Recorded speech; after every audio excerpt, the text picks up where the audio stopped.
Good morning.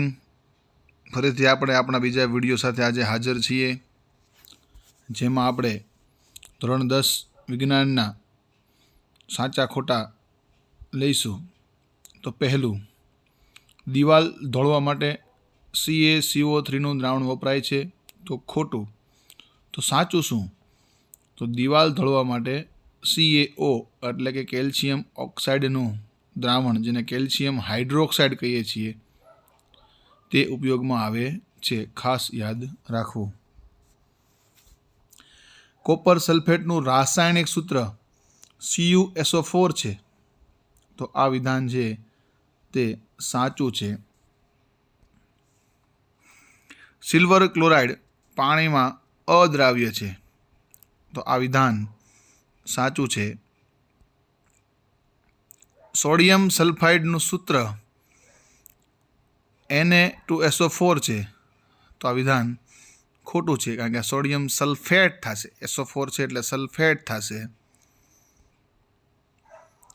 રાસાયણિક પ્રક્રિયાના સમતોલિત સમીકરણને પ્રક્રિયા માટેનું માળખાકીય સમીકરણ કહેવાય, તો ખોટું છે.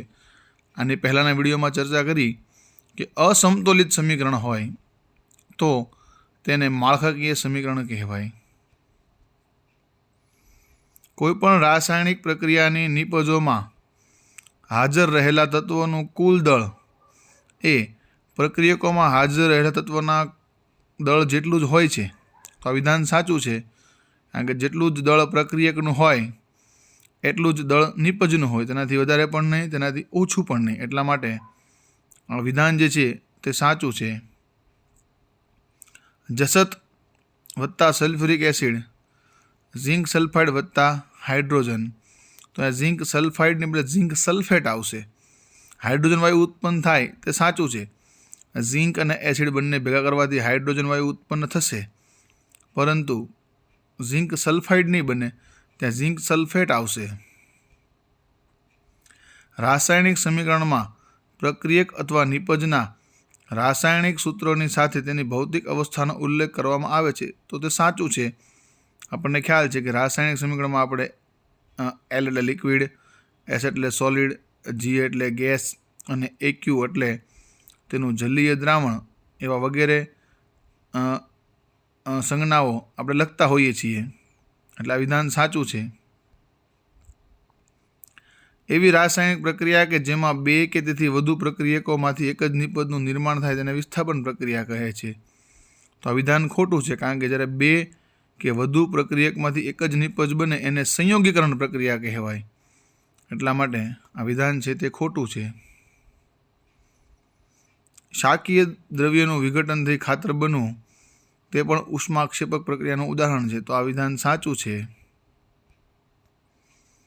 ફેરસ સલ્ફેટના સ્ફટિકને ગરમ કરવાથી તેનો રંગ બદલાય છે, તો આ વિધાન સાચું છે, કારણ કે તેમાં જે પાણી જે છે 7H2O, આ પાણીનો અણુ તેમાંથી ઉડી જાય એટલે આપણને ખબર છે કે સ્ફટિક જળ છે એ દૂર થાય, તો સ્ફટિકનો રંગ બદલાય. તે માટે આ વિધાન છે તે સાચું છે.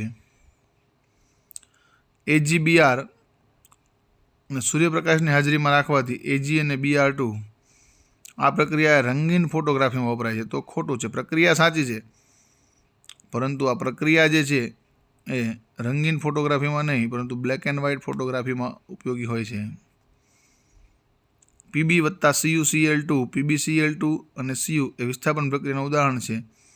તો તમે જોઈ શકો છો અહીંયા કે Pbની જગ્યાએ PbCu2ની જગ્યાએ આવી જાય છે, એટલે એનું વિસ્થાપન થાય છે. એટલા માટે આ પ્રક્રિયા એ સાચી છે.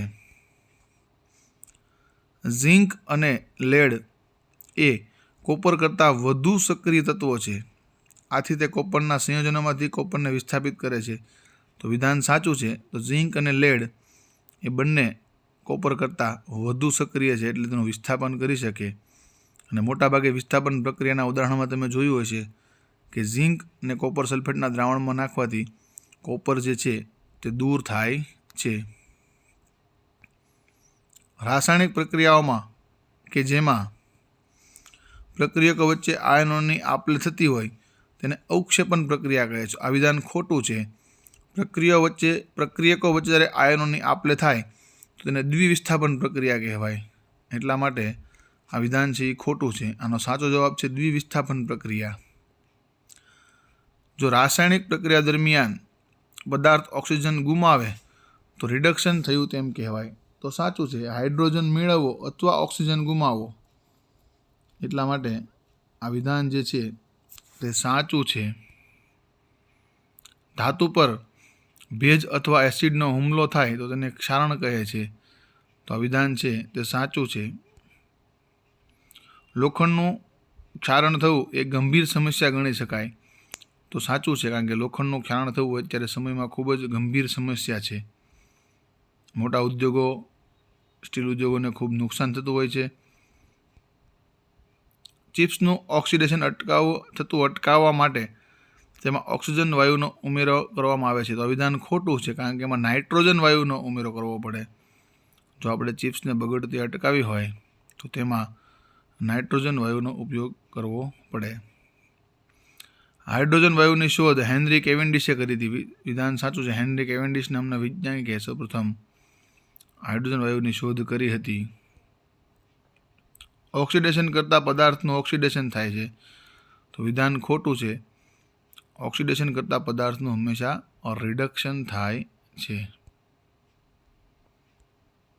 Thank you very much. ફરીથી આગળ MCQના વિડીયો સાથે મળીશું.